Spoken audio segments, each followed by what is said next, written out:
Hey everyone, welcome back to my kitchen. Today we are going to be making a fig glazed chicken casserole, and it is so yummy and so succulent with sautéed onions. I'm using some purple onions, but you can substitute that with shallots.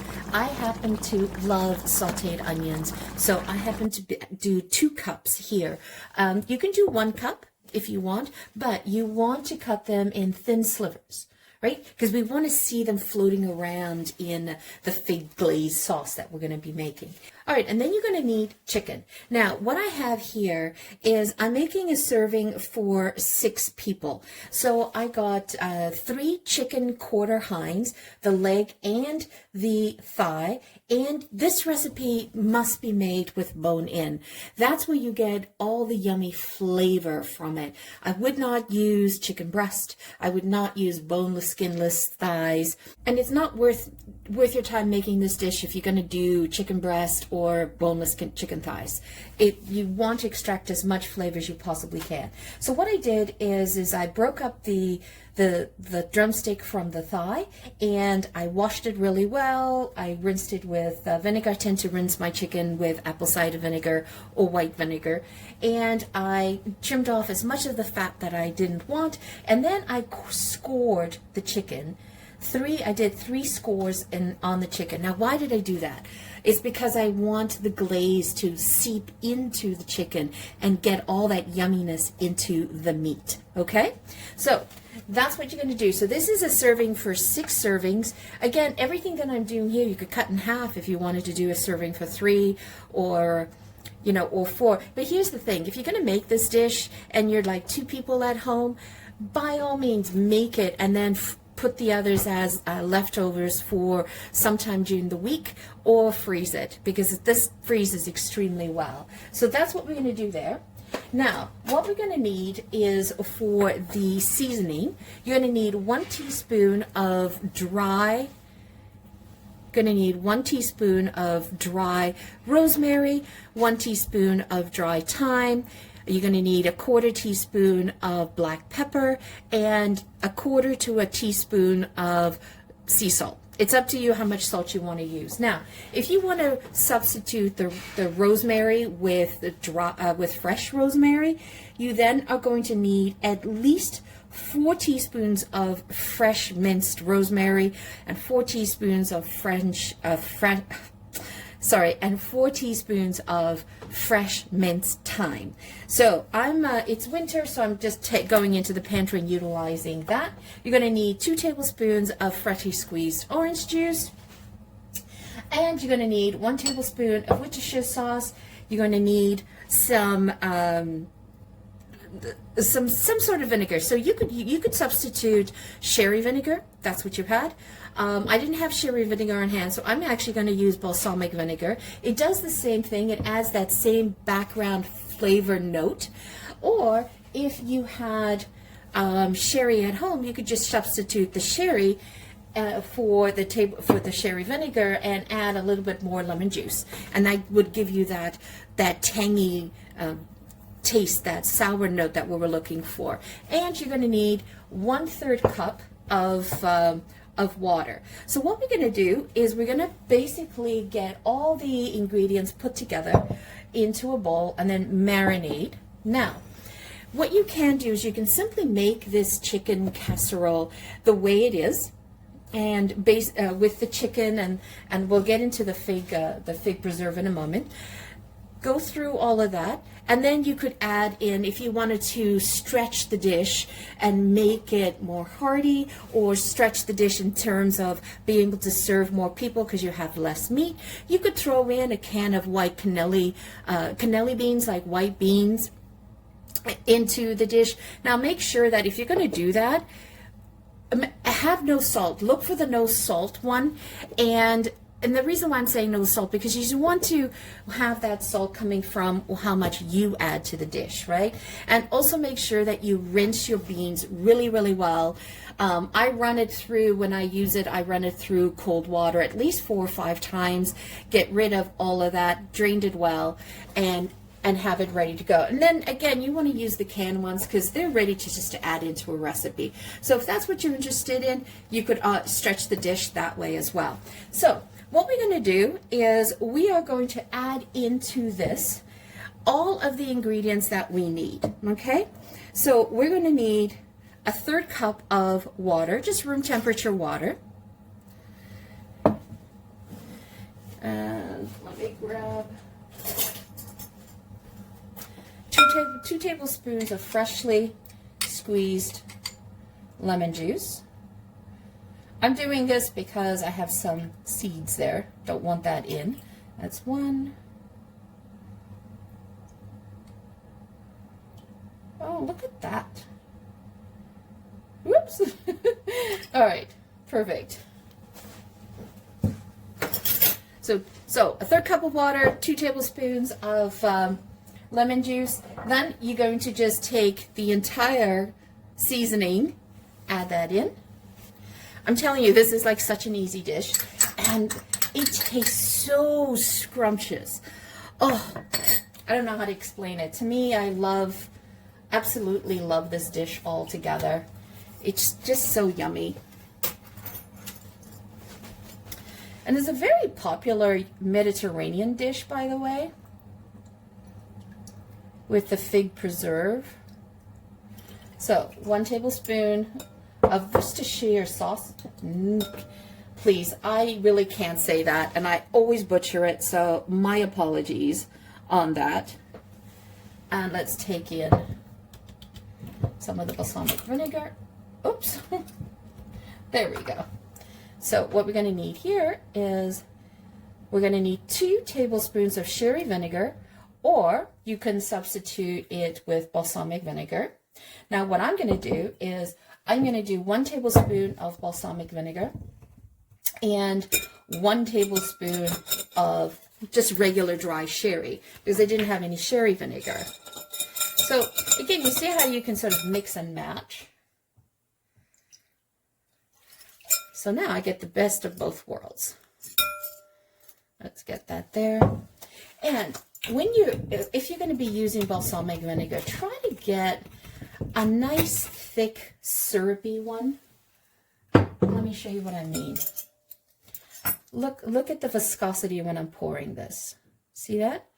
It's thick there. So it allows me to make the glaze, right?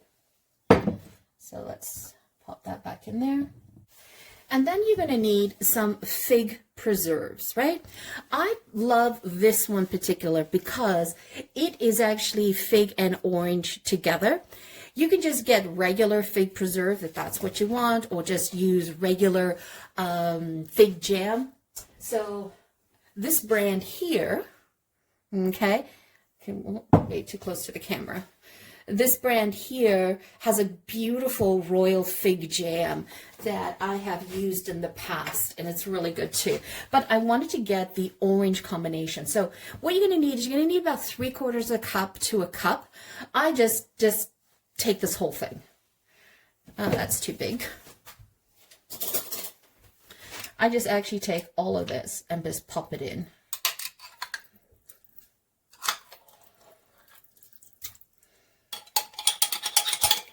And this is such a cute little jar. I tend to save these jars for when I make my finishing salts or my herb mixtures. Okay, mix this all in together. Now you could have purchased, okay, I found it. So you could buy this. Right, it's a glaze, it's a balsamic glaze, and just utilize that instead of the fig preserve. That if you can't find it, you can substitute it really with any type of preserve. It doesn't have to be figs. Blackberry jam, the blackberry works really well as well. Currant jam, I've used currant jam. I've used orange marmalade. That works well as well. But I just wanted to play around with some flavors and bring in some Mediterranean flavors to the dish. And that's the rosemary, the thyme, the lemon, the figs. And what I'm doing is I'm just taking my spatula and I'm pressing down on the preserves, on the fig preserve.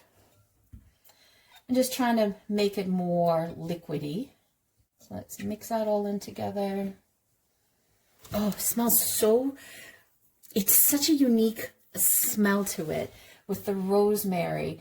It kind of reminds me of walking, you know, in the like southern Portugal, Spain, France, where you get that garlic smell, you know, that rosemary, that thyme, you know, the brush has that smell to it. So lovely.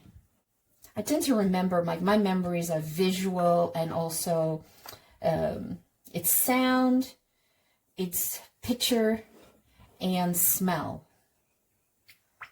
I tend to remember those. And of course taste, but that's when you're eating something. But overall, I tend to connect with those. That kind of has me, it reminds me of different places. All right. That is so yummy. I'm right-handed, so what I like to do is I do like to put a glove in, and that allows me to really get in here and get that entire glaze into the chicken. And I do it one at a time. So scoring it, so you understand why I scored the chicken, because this is where I want all the flavor to get in there, right? And bone in, I mean, this was a fairly large quarter chicken. Now, if you could do this maybe a half hour to 45 minutes or an hour prior to actually starting to cook it, that's even better, because it'll start to marinate and absorb a lot of that flavor. Okay. You could just do this all with chicken thighs if you wanted to, bone-in chicken thighs. But I like having different textures and shapes and sizes when I make stuff. Just has a different visual appeal to it.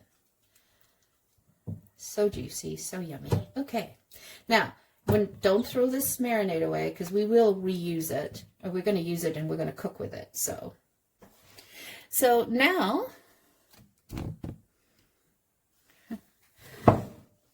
I'm sorry, you didn't quite see me marinating that very well. I apologize. That was slightly off camera, but I literally just dunked them in and tried to put as much of the marinade, the preserve, in between the scored chicken that I did. Okay, so now what we're going to do is brown the chicken. Okay, so this has browned enough. So what I did is I just turned them and flipped them. So they're brown enough because they're going to finish cooking in the casserole when we're done, right? So let's pop that in. And we want to reserve the drippings, because we're going to saute the onions in that. So saute this down for 2 to 3 minutes before we add the rest of the mixture, the glaze mixture that we made. But the idea here is, when you're sauteing the onions, is to try to grab all the bits off the bottom of the pot with the onions, because that's where the flavor bombs are. Woohoo! And it's not burnt, by the way. That's just the sugar and the preserve, the glaze. So you see why I like to use 2 cups of onions. And that was 2 medium onions that I sliced up, by the way. And I like to use shallots or purple onions because I like to see some of the color sort of peeking through the dish. Otherwise, everything would be really, really boring and beigey, right? And while we're doing this, meat's resting. So it's going to go directly back into the pot.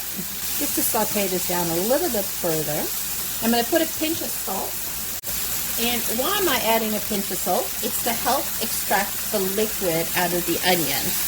And that's going to sweeten things up as well. Now, if you're not adding beans to this casserole, you can make a side dish of like a beautiful white basmati rice and serve this on top of it. It's a lovely combination. I think that's exactly what I'm looking for. I'm going to pour in the rest of the glaze. I just brought the stove down to a simmer. Sorry, to medium, not a simmer. And make sure you get in there and grab all the herbs that are just attached itself to the side of the bowl. Get that all in. That's your flavor. Don't let that go to waste. Look at that. Doesn't that look good? Okay, so we're going to... So the trick is you want to get this to a boil and make sure that you're loosening things from the bottom of the pot. Perfect. That's good. All right, let's add in the chicken. So the idea is you want to nestle it and you want to have the skin side up, okay?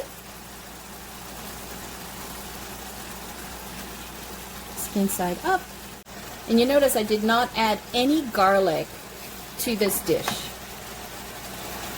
Definitely do not want to add garlic to this dish. You want to enjoy these flavors because I found that the garlic just overwhelmed it a bit. So I kind of want to let it all simmer together. So cool. So just let that simmer down for about 5 minutes or so. Okay, so we let this hang for 5 minutes. I let the glaze come to a boil. Then I added the chicken in there. If you are going to be adding in the beans, then you want to add that in now.